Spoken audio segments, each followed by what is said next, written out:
Wow, two sides. So thank you, Jerry. Thank you, everyone. I hope I will not keep you, I will not waste your time. So, Linkscraft, I'm the CEO, Humble, and this is actually our passion. When a real estate investor starts to build, he or she gets hit with industry's complexity. I don't know if any of you have ever built a house, but it's awful. You need architects, you need a building permit, you need to find a contractor. The whole process is super complex. So this leads to budget overruns and project delays, which is awful. Each house is always late and over budget. And this is what we're solving. We're bringing savings in time and money for the investor. And this is what Link's platform is all about. So we're the first AI-driven end-to-end construction intelligence platform that solves not only the design part, but all the way to the supply chain. So what's it all about in practice? So to build a concept design, you, as a non-educated user, as a non-architect, can design a house in 1 minute with all building standards being valid and know the exact price of a house, which means in 10 minutes you can build 10 different building designs, right? Then you can online order a house and follow the whole procedure again through one UI with a single point of truth. How could we do that? We could do that by our underlying building technology that does all the calculations in the background. So we're talking about static calculations, price calculations, up all the way to the digital twin. Our market is residential because we have a big housing crisis here. Our business model is simple. We have a freemium model where users can come for free. You can go to our platform now, design 10 houses, know the exact price for each of the house, and all of those houses are zone compliant and have building standards. Then we charge a subscription for the users that need advanced maps, and then we take those users to our ecosystem architects and ecosystem construction partners, and we act as booking.com within the construction sector. Our go-to-market is simple. We aim towards anyone that wants to build. So we do general brand awareness and direct outreach. Our competitions are actually architects and engineering firms, but we already see companies in the US rising that are not only designing, but building houses online. But Linkscraft is its own category here because we're not only a designer, we take the customer all the way through till the end, and it's enabled by our technology. That's why we're not creating only a new market, a new product, but a new market. Now is the perfect time because the housing crisis has never been this big, and the technology is finally ripe to solve this problem. I'm very proud of my team that has built this. We're a team of architects, civil engineers, and software development people.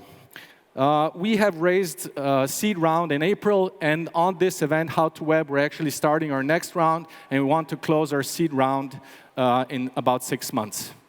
Now to actually see how the system works, user prompts a house. So the user puts in all the different wishes that he wants. It's a long questionnaire for this presentation. I've shortened it. From the prompts, the system auto-generates different designs. And when a user picks a design, you sort of talk about a catalog house. But the magic only starts here. The user can then freely manipulate the chosen design while manipulating the exterior, but not only the exterior, the interior too. So the user can freely move walls, move furniture, and for each move the user makes, he knows exactly what will be the end price of the house. And at the end, the user can freely download all the visuals and all the technical report.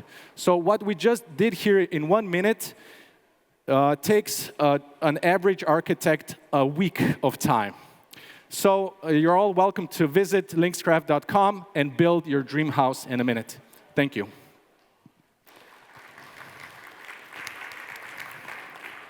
Let's see if there are any questions. I have a question. There were a lot of companies that tried to do marketplaces for construction-related topics, and most of them were hit with the challenge that this is a deregulated business where there's a lot of gray area, and contractors are not willing to do all the procedures according to this. How do you plan to tackle this in order to be able to scale the volume of business that you can do? This is a great question. This is one of the reasons why construction is one of the least digitized sectors and at the same has lower added value. That's why we go pragmatic way, just the right way into changing the system and not changing the system. That's why our core function stays on the concept design. Concept design isn't legally bound anywhere in the world, so we can do it globally. But when the concept design is finished, which is the main thing that you need to start the procedure for the building permit, we put this customer into the hands of an architect, who then becomes only the reviser and then files in a building permit. So all the heavy stuff, all the heavy lifting is then done by the industry as is done today. Hi, thanks for the presentation, Robert from Gapminder. You mentioned, architects are in competition, so I just want to understand, how do you assure the recurrence of the product? Because you mentioned the subscription model. If your clients are, individuals building their own houses, which is obviously, one in a few tens of years event. Yeah, great question. In terms of subscription, we have two types of customers. B2C, let's say a couple that's building a house. Of course, that's a one-time deal. But even this couple, the whole process takes about year and a half. So this lifetime value will be much shorter. But even though we're talking about B2C, I'll come to B2B later, we still have the other part of the business model is that we take the commission for all the other services that they take. But our main long-term focus is actually B2B. Real estate investors, especially smaller and mid-size, that have reoccurring projects. For them, we're the best, but we're starting sort of on both with anyone that wants to build. Thanks. So one question from Showpad. So the building codes are notoriously complex and varies by municipality. How do you ensure that you remain compliant, let's say, with the hyper-local regulations, and how that process will scale over time? Yeah. All questions today are super relevant. So the building codes were a big thing. So we've been developing this for the past 2 years. There is, in Europe, one code that's called the Euro Code that is covering 90% of all the things. And as I said, for the remaining 10%, that is being done by an actual architect with revision or a contractor. When it comes to the US, it's the same. They have the American code. So actually, how we're building in Europe, when you look at the buildings, everything is actually the same. Even the building codes are very simple. But then the last 10% is fragmented, and we leave that to the architects. So, hi. Have you thought about working with any financial institutions? Because it might be the case that your clients might need a mortgage, right? In order to build what they're drawing up in our platform. Would it make sense for you to have such a collaboration with them, since it can be included in their scoring platforms as well? Yes, we have a lot of ideas. This part of the platform is only the beginning. Of course, because we add a lot of different functionalities, we can easily add a lot of different functionalities. For example, we can, for the consumer, maybe the CO2 emission or lifetime cost is important to know, and we can easily show that. Or for a business consumer, ROI is important, or even the financing is important. So this is one of the next steps, to include institutions such as banks within the system and offer the user a unique package with all the information that the user needs. Yeah. Last question, please. Okay, I would like to ask about the competition, because you didn't present any. And I know that similar solution in PropTech market using AI, they are in the market. So maybe, you want to present some of them, and what you are doing better. Yeah. So our main competitor are architects, all of the architects that do residential and engineering firms. When it comes to direct competition, we have one company, for example, that's called Welcome Homes from the US that I mentioned, or the other that's called Hierarch from the US. They're both, let's say, building designers. But when their designs go to an actual contractor, those contractors still achieve delays and budget overruns, because each building that we build today is a prototype. This is the problem of construction. When you look at the car industry, if you would build cars in a way that we build buildings, every car would be awful. But with us, with this system and with the technology, we enable standardization. So limited components and standardization, which means that we help not only the investor, but also the supply chain. That's why we see ourselves as a totally different category to companies that are also becoming unicorns when talking about Hierarch or Welcome Homes. I hope I answered. Yeah. Thank you very much, Nixcraft. Good luck. Thank you. Before I invite the second startup, I want to invite Edward Burghelea. Please join us. You can give this to me. Thank you. So let's invite the second finalist, Iris Farah. Let's give a round of applause.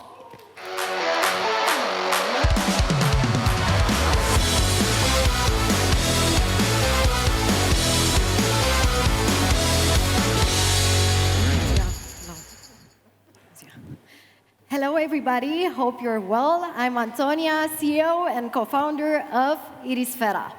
And this is my digital twin, technical issues.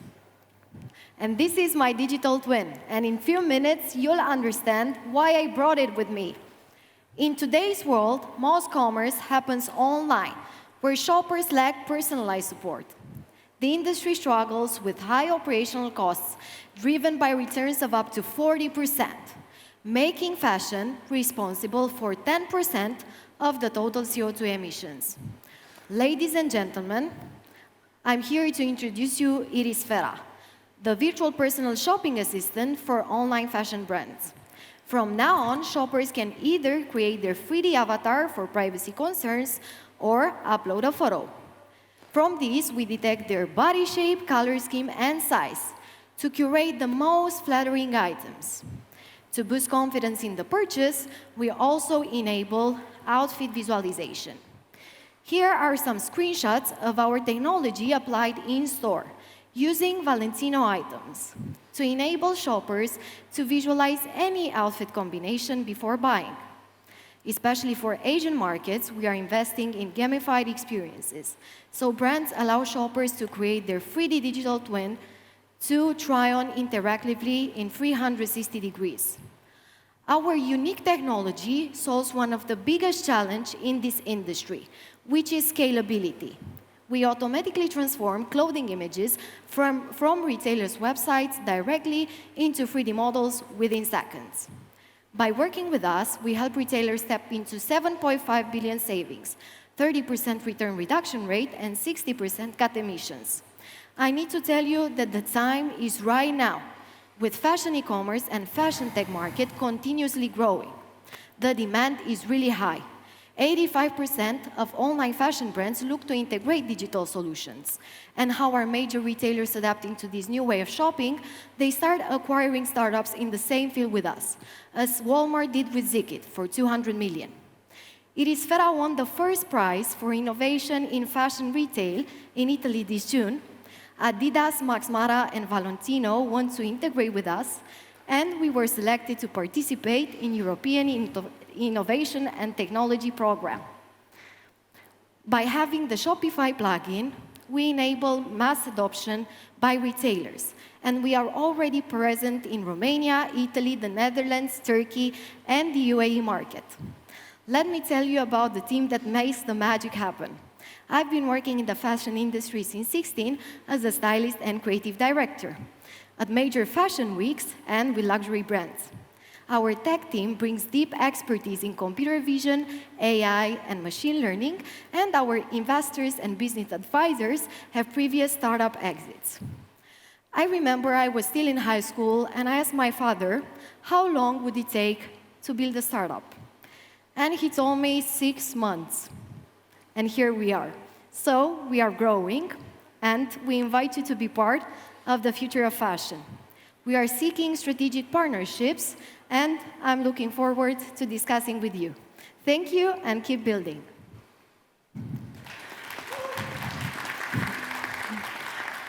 Let's see the questions. Hey, Răzvan Căciulă from Showpad.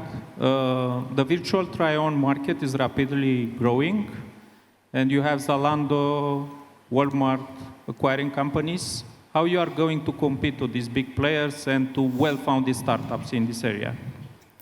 Thank you, very well mentioned. I haven't mentioned that we position ourselves as an acquisition target for big groups like Inditex, LVMH, and I need to tell you that the majority of them haven't bought anything yet, so leaving us with the opportunity to position ourselves as an acquisition target. You also mentioned Asia at one point. Is that Yes. your focus market currently, or how does that look? From our discussions with Max Mara, that actually has pop-up stores in Japan and China, there is a big demand on gamified experiences and campaign activations. Until now, we haven't scaled to Asia, but it's our main focus for especially gamified experiences. And hopefully we'll test with Max Mara. Thank you. I have a question about the product. Is the fitting model developed by you, or are you using third party? So our technology is built in-house. We've started actually from the idea 4 years ago, 3 years of actual development with research included. So we have our own machine learning models, our own data sets, computer vision, so everything is built in-house. Thanks. Hi. How many paying clients do you have at the moment, and what's your biggest challenge selling to them? Our main focus now is to enable mass adoption by offering free test POCs. So we demonstrate the impact and then go further with subscription-based. So this is why how we would like to proceed. On Shopify, we just launched the plugin, and we already have integrations in Dubai, Istanbul, Milan, and hopefully we'll start generating revenue in 3 months. Thank you. Thanks. Hi. So Alexander from Underline. So what is the impact on return rate and conversion rate? Because normally people are happier with their options, and then they can decide better what to wear. So the biggest pain points for retailers, especially online, are high return rates, between 25 and 40%. And from our case studies and from our current integration, we've seen that we reduce returns with 25%, so this is one metric. The other metric that we have is conversion rate, and until now we double conversion rates. So 70% of people that are viewing the recommendations are also buying. And another metric is customer retention. That's, of course, influenced also by customer loyalty and by offering certain kind of insights, such as consumer appearance, which are not available right now to retailers. They can also forecast demand and improve inventory management, which is a key aspect. 40% of clothing produced is never sold. So these would be the metrics. Congrats, Antonia. Thank you. So I think last month Google launched something similar, right? Yes. How do you see that? So Google launched a virtual try-on based on 2D. What happened? On 2D. We focus not only on 2D virtual try-on, we are not only a feature, we have an entire ecosystem, a full experience from virtual personal stylists, so basically replicating the in-store experience that you find in luxury stores online, to 2D and 3D virtual try-on. So we are not only a feature, we are an ecosystem. The second thing is that we focus on privacy.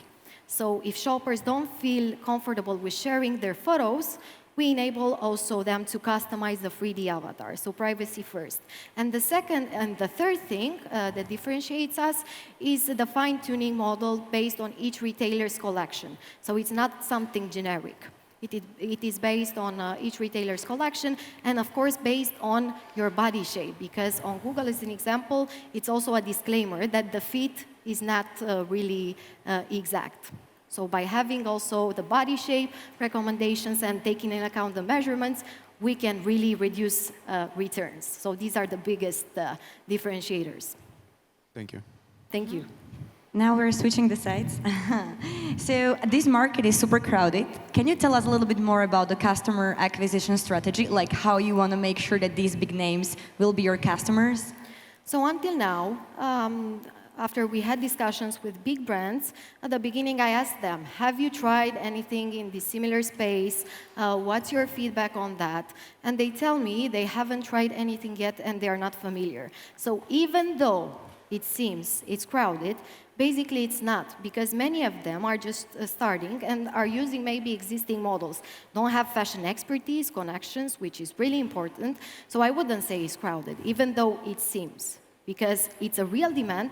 People are starting to developing it, but they rely on existing models and only to exact features. So I have clients that tried with a company from India, and after 2 weeks they went back and they said, oh, no, you can't even compare, even now if our price is a bit higher. Of course, the quality in this industry matters, because fashion is really based on quality.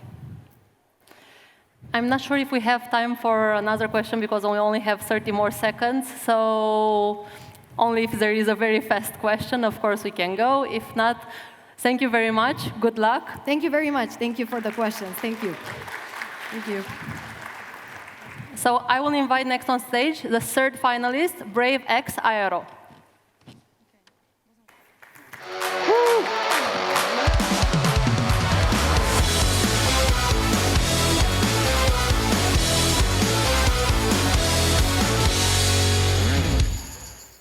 Hello everyone, my name is Mircea Vadan and I'm going to introduce you Brave X Aero, a startup which designs and produces fixed-wing electrical VTOL drones like airplanes for monitoring, detection and ISR surveillance. It all started 30 years ago with this guy, Raresh, who is passionate about aviation. He became an aviation pilot at 16 years old. He jumped into building drones, researching what it means in 2017. And he started actually building the drones in 2020. He gathered a technical team around him, which he leads as CTO and R&D. He gathered many engineers, 12 at the moment, specializing in all sorts of avionics and technologies and CAD and software, which is making the drones fly. And they build the whole work where we produce the drones. So we are production ready. We have now 5 models of drones, fixed wing, electrical VTOL, but as well a jet engine, which can reach 300, 400 kilometers per hour. But in average, we can fly 3-4 hours of flight. We can take 7 kilos of payload and fly over 250 kilometers distance. We have our piloting software built in-house. The traction, we started commercializing just this year. We have 1 recurring contract in defense, 2 corporations in Europe, which we work with as partners and integrators, 4 software companies in Europe, which are with whom we work for the software part to be integrated in the drones, and we have 3 pilots in various industries. The opportunities ahead, as you know from the media, is quite big, but we focus on aerial police, search and rescue, and emergency responders. We do tackle use cases in defense, in the target drones for military practice or calibrating weapons, and as well in interception drones. We don't go into attack. The management team is seasoned. Each of us had various businesses in the past. Each of us contributed with his own money in the business. And we're surrounded, as I said, with 11 engineers covering all aspects of production, and we're 4 people on business and marketing. We as well have 3 advisors. Ken Morse, who is a global sales expert in the past 50 years of career, serial entrepreneur, and aviation investor sitting on the board of MIT Innovation Center, and consultant in various companies in North America. Florine Paun, who has been working with the French NASA, Onera, and has been a serial entrepreneur as well, an aviation expert, working now at Aresia as Chief Science Officer. And Francesco Guarnaccia, who is an inventor, a Fiat investor, and an early pioneer in the company in the years back. We closed an investment of 250,000 euros pre-seed from Transylvania Interest Network with the founders' committed money in the past years, and we got this year 100,000 in grants and services. Our aim is to close the seed round by the end of the year to reach these goals by 2027. 3 million euro in revenue, certification for 2 models, 100 drones delivered, and clients in Europe and North America. So we ask you to join us in this adventure to make Bragvex one of the lead producers in drones in Europe with the purpose to secure nations, our environment, people's health and wealth, and save lives. Thank you very much. And now I'll invite 2 of my co-founders here on stage, Claudiu and Răzvan. We're a team of 20 back home, just 5 of us here, and probably you've seen the drone outside in the yard. So I have the question. Yeah. Firstly, what is the cost of this plane, like to produce one, and how many of those planes you can produce, for example, for the commercial use? So the cost, I think, is good not to mention publicly. Why not? And we can produce up to 100 drones per year. In one production unit, depending on the seed round, and of course on the demand, we can scale to the second and third production unit in the same environment. And your business model is to sell the plane or what? Yes. We know how to build planes. This is our expertise. We buy equipment, for example, LiDAR or sensors or cameras from specialized providers companies, and we equip with the right software depending on the client case. So we discuss with the client what are the technical needs, and then we propose a solution. And we have 5 models, and out of these 5 models, we can create particular models based on the client need. So it's a process that takes a little bit of time to clarify with the client, depending on the use case. I can name a few of the use cases, which is critical infrastructure, which now is quite needed, and we've seen around Europe various problems with the critical infrastructure, monitoring and surveilling of borders or large surfaces, and as well search and rescue operations when it comes to natural disasters, when it comes to problems in fire forest or cutting illegal wood. So since these are long-range aircrafts, right? You said 200 plus kilometers. How do you plan on flying them, and how do they pan out against electronic warfare, right? You know, GPS jamming and whatnot. And also, do you provide a type of platform to monitor the fleet of planes? I can answer the first part of the question, which I understood, is basically the software providers that we work with and the equipment, they can provide the anti-jamming and all the solutions. So basically, we scouted the whole Europe, and we have a list of providers in every of the use cases needed. And we also talked with Ukrainians who have expertise in these kind of things. But the second part of the question, I didn't get it. Maybe you got it. Maybe you can repeat the question, but if you can please speak in the mic. It was related to fleet management. How do you plan on managing the fleet of planes, which is airborne at a certain time, to have an overview of them? So if I understand correctly, you're referring to swarm management. There is a company in Germany with whom we're having one of the partnerships. Razvan is managing, and we're signing it, in which they do swarm management for VTOL drones like ours. Fixed wing, yeah. Thank you. So, fixed wing drone market is a highly competitive one. How do you differentiate yourself, let's say, against competitors that have already maybe defense contracts? Yeah, okay. My colleagues, if they want to answer, you can. I need them take a mic from the jury. Thanks for the question.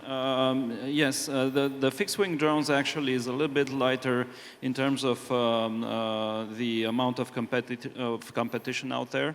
There are a lot of quadcopter drones available, a lot of producers, and of course a big China company, DJI.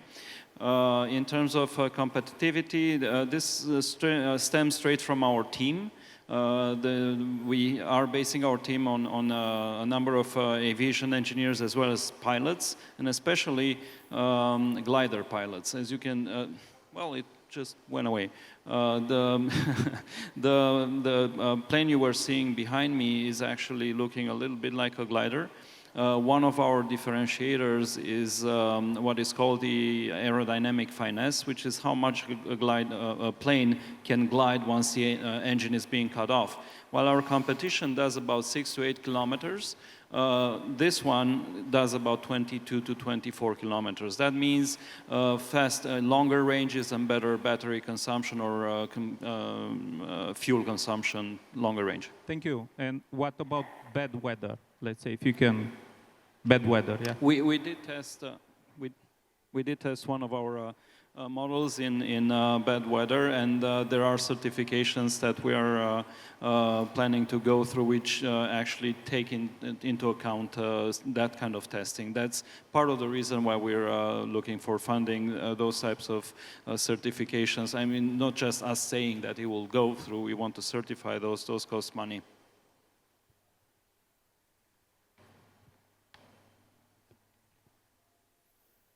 Okay. And Claude, you can say goodbye.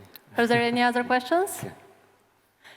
If not, also we are running out of time. We want to thank you.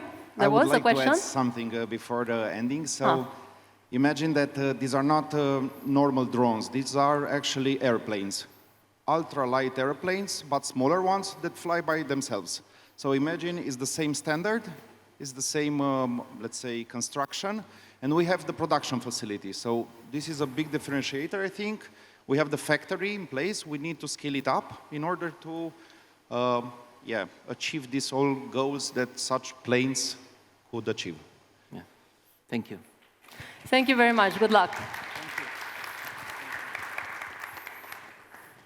So I want to invite the next finalist on the stage, TimeWorks.io.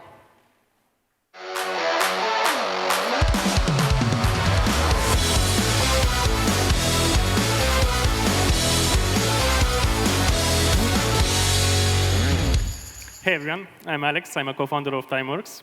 We are the data processing layer of next-gen AI. Put simply, we are scale AI on the blockchain. Did you know that companies that are building the next generation of machine learning models have to spend a large chunk of their budget on slow, expensive, and biased process of manual data labeling? And the quality is often poor, often leading to hidden biases that can degrade their model's performance, lowering their accuracy in some cases by 40%. And not to mention that scaling their operation is usually a nightmare. That's where TimeWorks comes in. We offer an on-demand global workforce of both human and AI agents that can produce high-quality, diverse, and bias-free data at a moment's notice. We use techniques like decentralization and democratization to actually tap a global talent pool without any friction. We are a perfect blend of technical and business expertise to create this project. We are a mix of PhDs, seasoned software engineers, and experienced advisors in areas like product, research, and finance. So how are we different? First of all, we are dramatically faster to set up. While other companies may take even weeks to onboard you, with TimeWorks, you can just create a project in minutes just by chatting to our AI assistant. Second of all, our gamification, our gamified quality control is truly unique. We have a mantra at TimeWorks, trust no one. So we capture a set of key metrics for every person and every AI agent in our workforce, and we build that trust in time. And last of all, we offer unmatched flexibility. We have a dynamic bidding system for submitting your jobs, through which you can ensure transparent price discovery. And because we use blockchain, you get all other free stuff, like a fully auditable trail of who labeled your data. And this is freeing you from that geographic constraint that creates those biased data sets. And this isn't just an idea. We've actually proven that it works. Over beta testing, we've had over 13,000 users that have solved over 1.5 million tasks and generated over $80,000 in revenue for us. Our social media presence is strong, and the user engagement is a perfect 25 minutes for us. The demand is clearly there. This massive data labeling market that we're tapping into is already valued at over $1 billion, and it's expected to quintuple in the next 6 years. And this is just the beachhead of a much larger $1.8 trillion AI market. And of course, there are already huge players out there, established players like Amazon Mechanical Turk, Scale AI, and others, but they are all built on the same old model, a centralized workforce that works for more than 8 hours a day. What we do at TimeWorks, we flip that model on its head. Our competitive edge in this area as well is a paradigm shift in labor. We are offering a plan where hundreds of thousands of workers will solve tasks in our very easy-to-use mobile app for just 15 minutes a day, while standing in line at the grocery store or riding the subway, anything. In order to capture this opportunity, we are raising funds to enlarge our software engineering team and fund our go-to-market strategy. Let's be honest, AI is the future. There are other companies that have proved it, but that future is being built on one thing, data. And we are building the engine to process it. Thank you. Thank Let's you so hear much the for the questions. interesting presentation. I would like to understand a little bit more how can you ensure the recurring nature of your revenue. Now you mentioned that you are around at 80K. Yeah. It's not recurring, it's year to date. Yes. And how do you have any plan to make or create a business model to make it recurring in the future? Yes. Usually an AI company, which is our main business, will require our data labeling services continuously. I mean, OpenAI didn't stop at ChatGPT 1. They went on and on. They label more data. They train more. They fine-tune their models. They need more data, and so on and so forth. It's a continuous process in time. So you rely on that the clients will come back after they need extra data, which will happen anyway, because they need to feed with high-quality data those AI models. They either use the same provider, TimeWorks, or they need to switch to a different, which is very costly usually. Who are the ICPs for you? Who are the ideal customer? The ideal customer is AI companies. Companies that build models and great intuition. We're very small. Our existing customers are not AI companies, and we've needed to actually train AI models for them as well. That's not scalable. We don't want to do that. We want to... The expanding of the software engineering team means employing AI engineers that talk to the counterpart and understand what their needs are, but we want our ideal business to be training the models and not us, because that doesn't scale. Hi. I'm just interested how are this working? I'm just interested how are you implementing this gamification part for monitoring of quality, and what's the future mix between human and agents in labeling? Yeah, thank you. So the gamification is mostly geared toward the human agents. And basically, if you download our app, you're going to see that it's sort of like a game. There's a leaderboard inside. There are benefits for labeling more data for doing tasks. Each data processing task is usually just a series of taps. What was your second question, sorry? What do you see to be the mix in the future when you have some proper scale between human agents and AI agents? It's usually a dynamic process ongoing. As human laborers process data, for that specific task, very specific task, they can in time be replaced by AI agents because they can be trained to, do the same taps they did, label the same data they did. But that happens in time, and this is a natural process for lowering costs and for the business and so on. And just continuing on that question, so maybe could you please explain again the role of AI agents? It will be about completing tasks, but also about validating those tasks, and how do you think that ratio will evolve over time? Like between human agents and AI agents? The plan is we don't enforce a ratio between human and AI agents. That's the client's decision to do. So usually, labeling with humans is much more precise, but it's more expensive because we employ techniques like splitting the same task for multiple people to ensure the quality.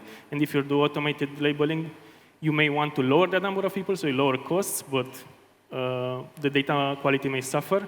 That's not our decision, and that's the business's decision. We may offer guidance, but that's it. The platform is intended to scale and be used directly by a machine learning engineer from the client. Not by us, not by the C-levels of that company. And could you please also explain the acquisition strategies that you are currently using, how you are tapping into different communities, and That's one advantage that the blockchain brought to us. It was a very quick way for us to reach a lot of communities that wanted to perform this sort of tasks and get rewarded for them. It was the easiest acquisition direction for us. The business acquisition proved to be much harder. But that's a given because we're using blockchain. It's very, very easy to scale. The 13,000 users we have right now, more than enough fill any data labeling needs we have at the moment. One question here. Hi. So from the 80K revenue that you had, is there a payout or a reward to the labelers? Yeah, we have a flat 20% markup. So when the company uses our software to submit a data processing pipeline, they get, I talked about the bidding system, they get a suggestion from us of what the price will be. They are free to specify any price, and we get a 20% markup fee of that. And if we're touching upon this, so we're only suggesting they may pay less, they may pay more. If they pay more, it's going to be processed much more quickly. The quality is going to be higher. If they pay less, the cost is smaller, but the quality may suffer, and the time is longer. Yeah. Not sure if there is more time for another question, only if it's a short one. If not, let's give a round of applause. Good luck. So I'm inviting on the stage the last finalist, Bravin AI.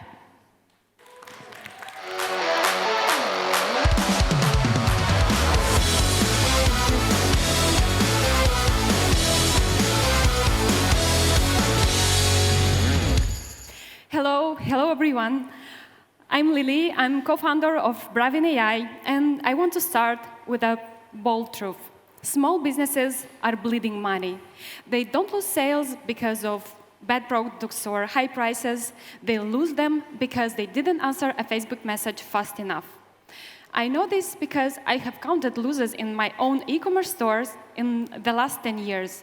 We were losing 30% of our sales just from unanswered messages and poor quality responses. Sorry, I forget about the slides. And here is the real problem. 78% of online active businesses with media presence, not just online stores, but services, restaurants, clinics, they lose thousands every month just because of late responses, high training costs, staff turnover, and high salary costs. Take Aquadis. This is a swimming school in Chisinau. Before, they had 160 hours per month on repetitive work of answering and filling the client data in the Excel. They were losing €5,000 every month, and the average response time was 3 hours. Today, Aquadis handles 300 messages per day, 24/7. They increased their marketing budget with 400% because they know every lead now will be answered. And they don't lose 5,000 anymore, they make 4 times more profit. How? Meet Bravin AI, our AI agent that doesn't just reply. It understands and generates images, voice messages, reply to ads, story, posts, comments, and the most interesting part is that it completes real-life tasks. It can book appointments, move a lead through CRM pipeline, can check product availability, recommend product to the client, follow up, and many more. How it works? You just create an account on bravin.io. You upload information about your products, define the agent style and persona. Then you just, with one click, connect all the platforms where you want it to respond, and then watch it work for you. Since launching on February this year, we have reached already 100 paying customers, 10,000 MRR, and the biggest local companies from Moldova that we are proud with. This proves that the market is ready and is hungry for solution. Our cost, it's really less than one last customer costs you. $149 for most businesses, but compare it with a full-time salary, training, taxes, vacation. Bravin is a fraction of the cost, and it actually works on New Year's Eve. Our secret is that we can capture the customer needs because we were them. Because I was 10 years in e-commerce, and my co-founder founded a marketing agency, worked with more than 300 businesses. And we know what's happening inside the small company, so they can adopt this product as fast as possible. So it's 10 minutes setup, no code, and user-friendly, sorry. 78 we have more than 2 million active online companies in CAA that are not including AI in their system. So it's less than 5% adoption.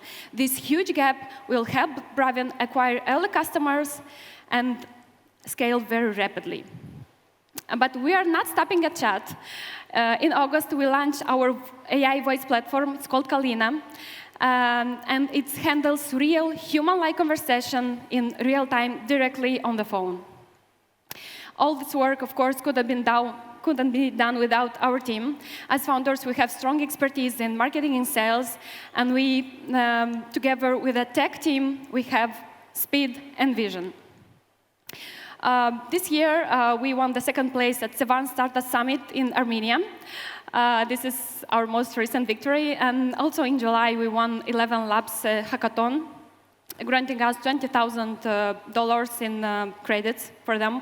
And we're in ABRD program cohort 2025, so we'll have there also grants for mentoring and marketing. And we are here now looking for partners. If you are a marketing agency or a SaaS with SMB portfolio, we can partner together and just make a quick math. If you bring us 200 clients, you make $6,000 per month in revenue, and it's passive. So for every startup what is here, we have a special bonus for you, 3 months of Bravian for free. Just make a quick picture and use this code at the checkout and take advantage of it. So yeah, thank you very much. Let's see the questions. So your primary, let's say, traction is in Moldova right now? We have 4 clients from Romania, but they also Moldavian having business there. So we really didn't do almost no marketing. We did just some cold calling in the spring, and then those customers come from nowhere. But in the last 2 months, we were doing cold calling with our AI agent in Moldova, and it works really pretty fine. Also, email marketing with our internal tool that we build. We also build many, we are builders. We build many tools for us for marketing that will help us achieve the customer. So we haven't targeted other markets, but we now plan to expand in Romania. That's why we are looking for partners. And also in Armenia and in general in CAA. And how you'll change your go-to-market strategy, on each market? Like, do you have a strategy already? Like, are you planning to go to US, for example? And what does it mean for GTM? So our main focus for going to Romania and Armenia is through partnerships, because this way we can gain more customers and in a very simple way. So in a very quick way. By what we did by now, gaining this 100 customers, we discussed with every of them to know better what they struggle with, what they really need, what features maybe we can think we need, but in general not. Answering your question, the main focus is for partnerships. So we already have some discussion in Armenia, and we go there and we finalize because we had connections from July in Sevan. So let's see.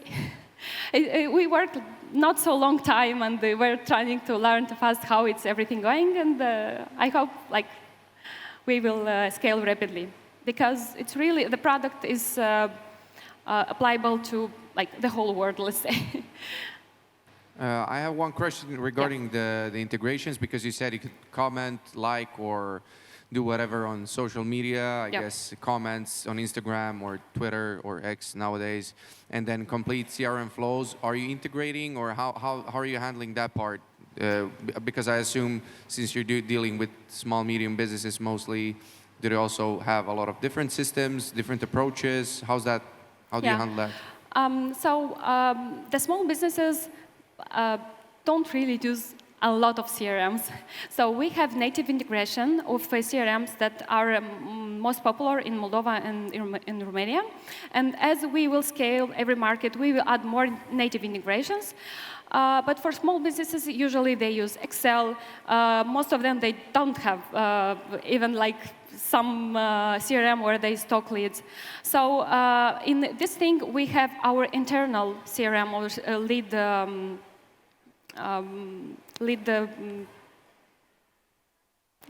page where they can look there and not connect some other tools that they can eventually switch on our CRM if they will be more easy for them.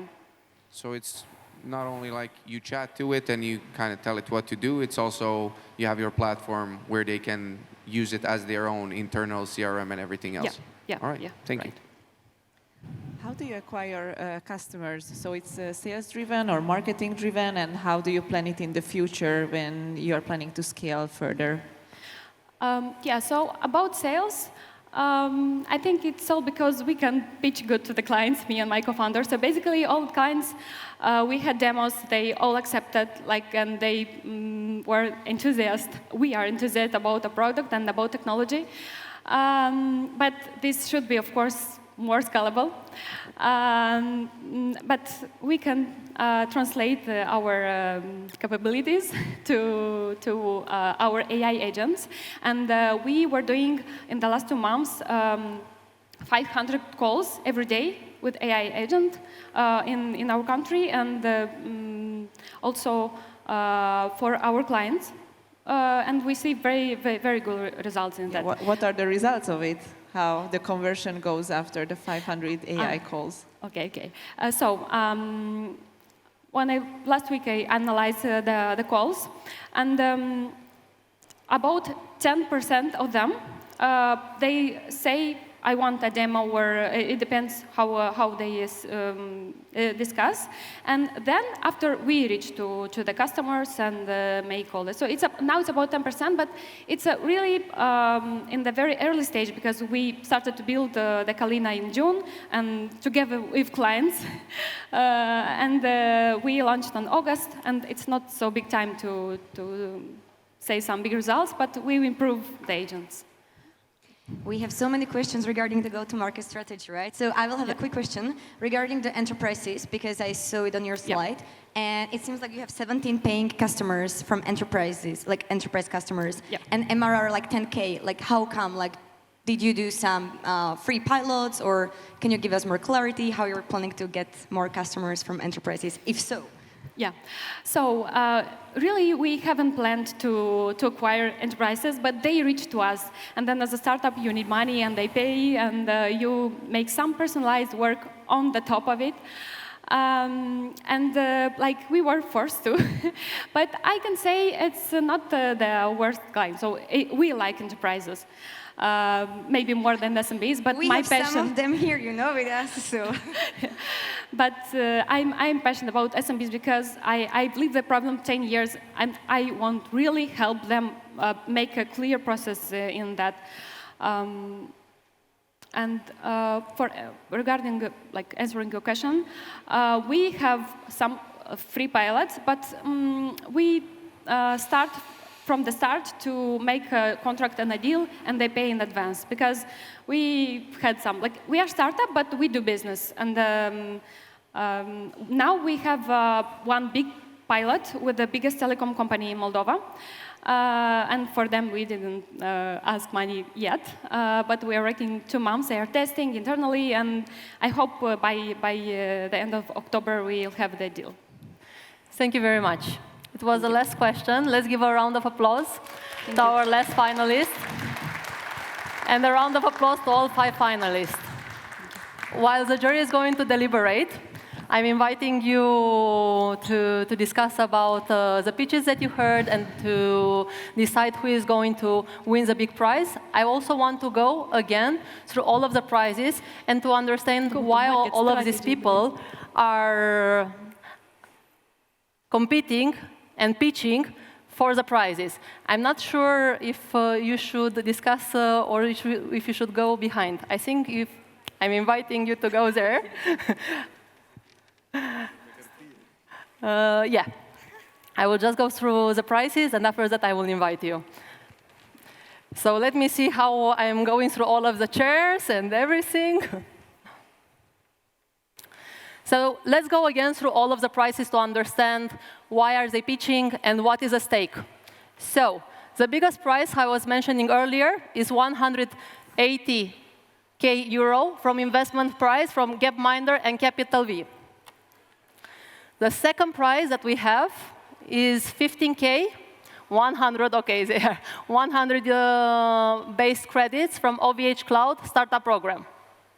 The third one is 25K euro base credits from Infobip. The fourth one is a work package at the Bay Area Hub Works, 15K euro for European Startup Embassy. And these were the four prices that actually is the entire package that everyone is competing for. While the jury is going to deliberate, I want to invite Vladimira from European Startup Embassy to also provide us some information and to show and give some details about the program. So Vladimira, let's give a round of applause for Vladimira.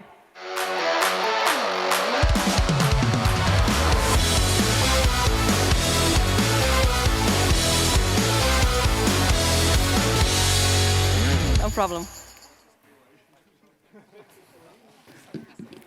So, commercial break. Well, jury is now working very hard on counting the results. Let me tell you a story. I have exactly like 5 minutes, I guess. A story about the United States, Europe, and startups. So we all know that Europe has world-class talent, but the scale happens in the United States. No, doar. Sorry? Okay, never mind. Yes, and according to the Index Ventures, 50% of the CE scale-ups are now relocating to the United States. So of course, like US is the go-to market. But what is the problem? The problem is that if you're planning to come to the United States, either you're a VC or startup founder, usually your visits are pretty ad hoc. Like you're flying in, you're flying out. You don't really have time to build like long-term relationships unless you have head of North America position or someone who is leading the US office. And at the same time, have you realized that the CEE is like super fragmented, especially in the United States? Like there is like Slovak diaspora, Czech diaspora, Romanian diaspora, Ukrainian diaspora, etc., etc. And imagine what could happen if we can merge and unite all of these diasporas together. We can share the resources, we can share the know-how, and so on.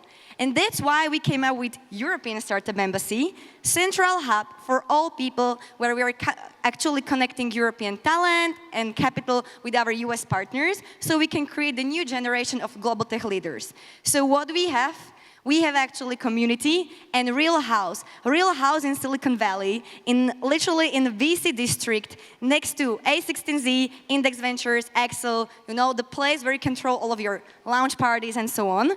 And we're opening this officially. We actually launched it officially yesterday during our How to Web party, but we're also launching officially next week in San Francisco. So guys, if you're coming next week to San Francisco, you're all invited. And let me show you the video where we will show you the house. And I have a question. Am I supposed to play it somehow? Classic, timeless. Yes. What the?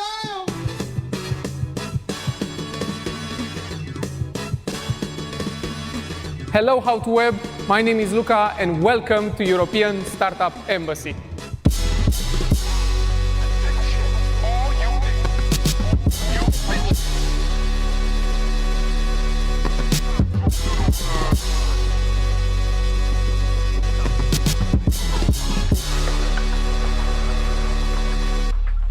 We rented an entire building in the heart of San Francisco to bring European founders to the US market. Let me take you on a quick tour. Here's the stage where you'll forget your pitch 4 times until the time runs out. Here's the basement where all the hackathons will happen. Here are the meeting rooms where you will negotiate with VCs for 1% of your company. Here's the rooftop where you'll party with us all night. We're inviting founders, accelerators, VCs, and ecosystem builders to join European Startup Embassy and help us connect European talent and capital to the US market. So go to europeanstartupembassy.com or look for our pin in the crowd, and see you in San Francisco.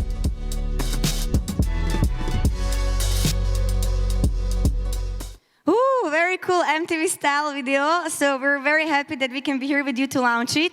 And because we want you to be part of it, the winner of tonight's startup competition is getting from us visitor package in the amount of $15K. So we're very happy to see you in San Francisco, whoever the winner is. And for you, if you want to be still part of it, either if you're VC founder, VC partner or a startup that is trying to expand to United States, please join us and see you in San Francisco. Thank you. Thank you very much. Well, I don't need this because I have this. OK, so it will still take us some minutes until we will find out who will win the biggest prize. Until then, I want to remind you again to participate to the contest. I think you already saw how many advantages there are. It's not only about the price, who I can say every year it's increasing and it's increasing, but it's also about the experience. You can see how many good ideas there are. The idea of competition and pitching, you learn from each other. You have a lot of support from, you already saw some of the most important speakers we had on the stage who are contributing and helping you to grow your ideas. So I hope that you found it very interesting. I hope that you'll think about it. You can find out more information on the site on how to web conference. And I think you can think about it for next year and pitch. Actually, the deadline for sending your information is this year. So after this conference, maybe you can already start searching for information. On top of the spotlight topic, what I want to tell you is that today we are going to have an event in here. So if you still want to have some discussions, some feedbacks, to connect with other people, you can stay. It will be exactly here. Also, tomorrow, we don't have to forget about tomorrow, the second day of the event. We are going to have still many great names who are going to pitch and discuss, not pitch, discuss. Sorry, it was a very long day. And I'm still with my mind at the pitching. Thank you, thank you. So tomorrow, you can always check the agenda, umbrella. You can find out about all of the information. Not sure if you managed today to go around and see the startups. Tomorrow, again, we are going to have several startups presenting their products. They are going to switch around each other. Every time, remember that around midday, they are changing. So it is important to kind of know how to organize your agenda as well.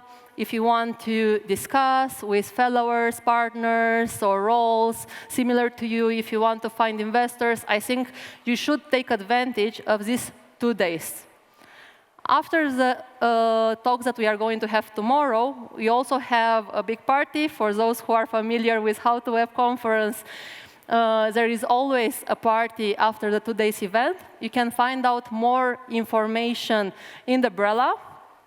So, this being said, about logistics and everything, what is happening now in the following moments, tomorrow, I just want to also hear from your side. So what was the most important idea that you heard today on the stage? I know that you don't have a mic, but I hope that my ears will hear what you're going to say. I know it's also late for you. It was an intense day, but if you can share, what was the most important topic that you heard today? OK, we had about AI a lot. Can you be more specific? Because we had around 4 talks about AI. If you could name one.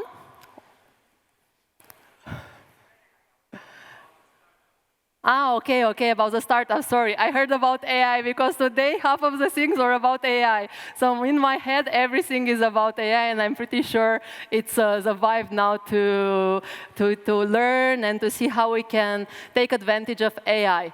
Wow, we have the winner. So, are you excited? I'm very excited, and I'm pretty sure the winner is very excited. So I want to welcome on the stage the winner of 2025 edition, Linkscraft Slovenia. Woohoo! Congratulations. And I also want to invite the jury to the stage.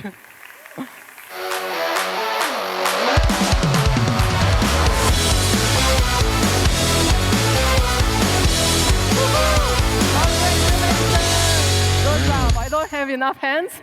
But good job. This is yours, so you should own it. And I should go from here because I didn't. You did a great job. You had all of the pitches. Also, the jury, please.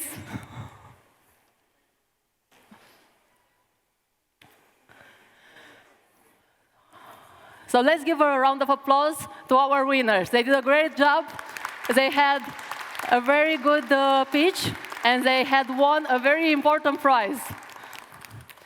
Congratulations. Thank you very much. I hope you enjoy it. And I don't know, if you want to say anything about the program, something that you enjoy, something that you are grateful for, also for the ones, well, I can stay very close to you and you can talk next to me.